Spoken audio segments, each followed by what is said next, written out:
The Ted Turner legacy is often measured by media empires and skyscrapers, but a darker truth hides beneath the surface. Our skyscrapers are screaming. The very foundations of the American dream are eroding from within. This is the Ted Turner legacy meeting a brutal reality. The infrastructure we trust is failing silently every single day. We were promised eternal cities, but we were sold a fragile illusion of steel and glass. Why are the structures of the 90s becoming the catastrophes of today? The answer is more terrifying than a simple crack in the wall, and it's time to expose the trillion-dollar lie before it's too late. If you value deep engineering insights and want to understand the hidden forces shaping the modern world, subscribe to Story Shock right now. We are on a mission to hit our first 1,000 subscribers to prove that real, complex knowledge still matters in a world of superficial content. Be part of this foundation from the start. Topic 1. The Turner Era, the fast-tracked American skyline. You know, my friend, there was a time when the United States seemed to be in a race against the clock, where raising a skyscraper was the modern-day equivalent of the moon landing. In the 80s and 90s, titans like Ted Turner weren't just building companies. They were reshaping city skylines with an industrial speed that left the rest of the world in the dust. It was an era of unbridled optimism, where concrete felt like the ultimate answer to all our ambitions, and no one wanted to be left behind in that frantic dance of steel and glass. Think of that euphoria as the high you get after reading The Law of Success and deciding to change the world by sunset. Everything felt possible under the Atlanta and New York sun. But here's the kicker. All that speed comes with a hidden price tag, almost like an engineering addiction that prioritizes today's aesthetics over tomorrow's endurance.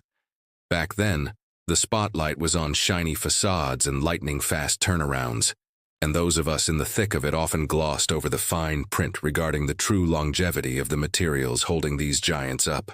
To really wrap your head around this, imagine trying to run a full marathon in sprinting shoes that only have 6 miles of life in them. You'll be the fastest one out of the gate, but the finish line is a total gamble. If you take a close look at buildings from that era, you'll see they were designed for a reality of consumption and climate that simply doesn't exist anymore, creating a paradox that's as fascinating as it is dangerous. It's as if we built the most stunning stage on Earth, but forgot to check if the load-bearing beams could handle the weight of an ever-growing audience, which leads us to look at where it all began. Topic 2. The Atlanta Case Study, a city built on a deadline.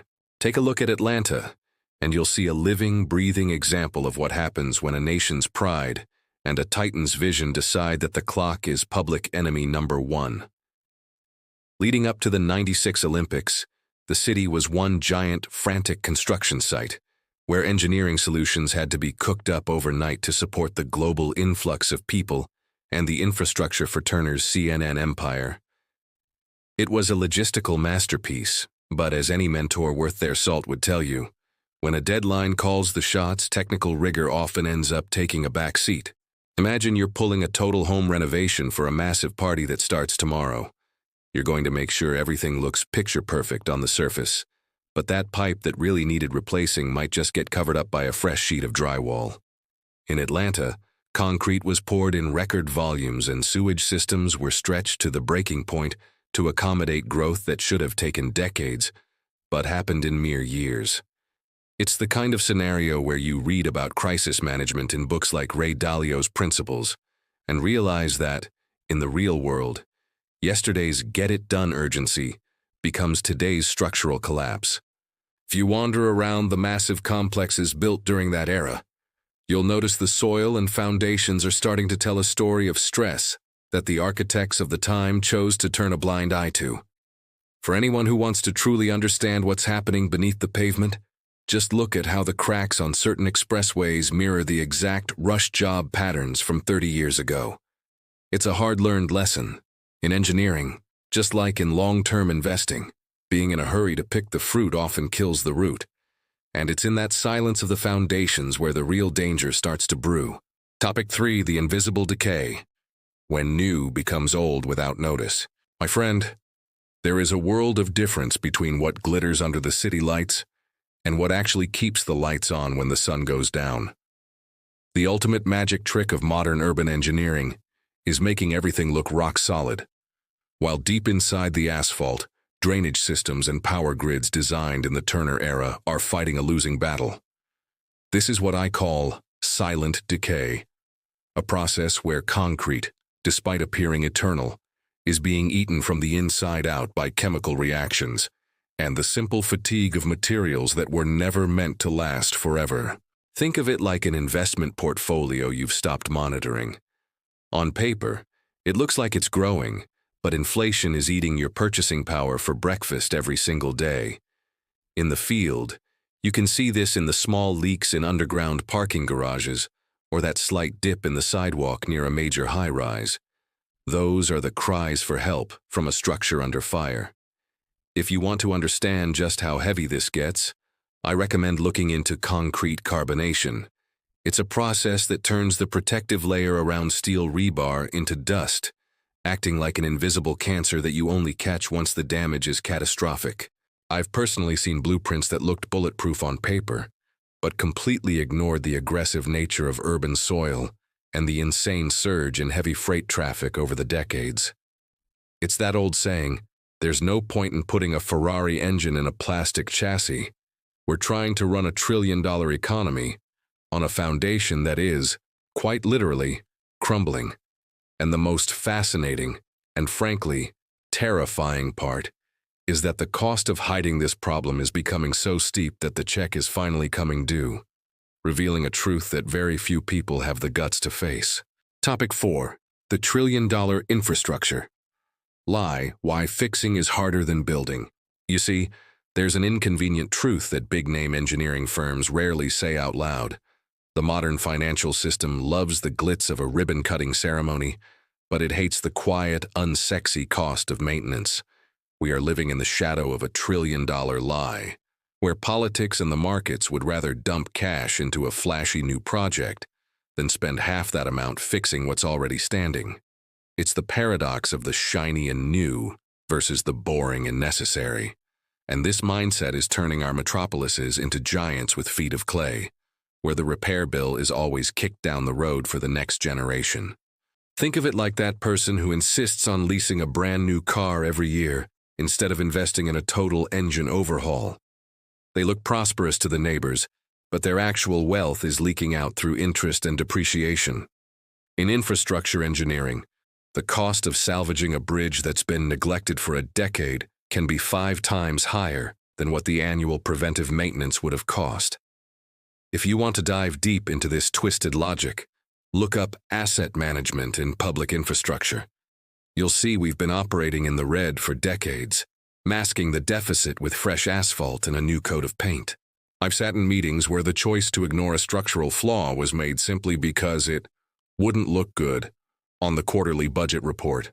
It's a dangerous game of kick the can, where the logistics of our greatest cities are hanging by a thread and some tired concrete. It's like trying to keep an empire standing using rich dad, poor dad tactics, while forgetting that infrastructure assets require constant care to keep them from turning into catastrophic liabilities. The problem is, when this lie finally caves in, it doesn't just take the money, it takes down the entire functionality of the urban system. And that's where a long-term vision becomes our only way out. Topic 5. The Turner philosophy applied to modern engineering. The real takeaway that figures like Ted Turner left us isn't about the height of the buildings, but the guts to change the rules of the game when the old model stops working. In modern engineering, we don't need more of the same. We need that take-no-prisoners audacity to look at a monopoly of ideas and decide it's time to build something disruptive.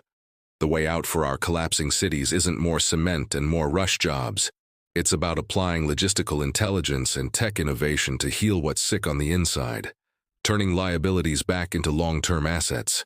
Imagine if, instead of just watching concrete crack, we used materials that heal themselves, like bioconcrete, that uses bacteria to seal its own fissures with limestone. That isn't sci-fi.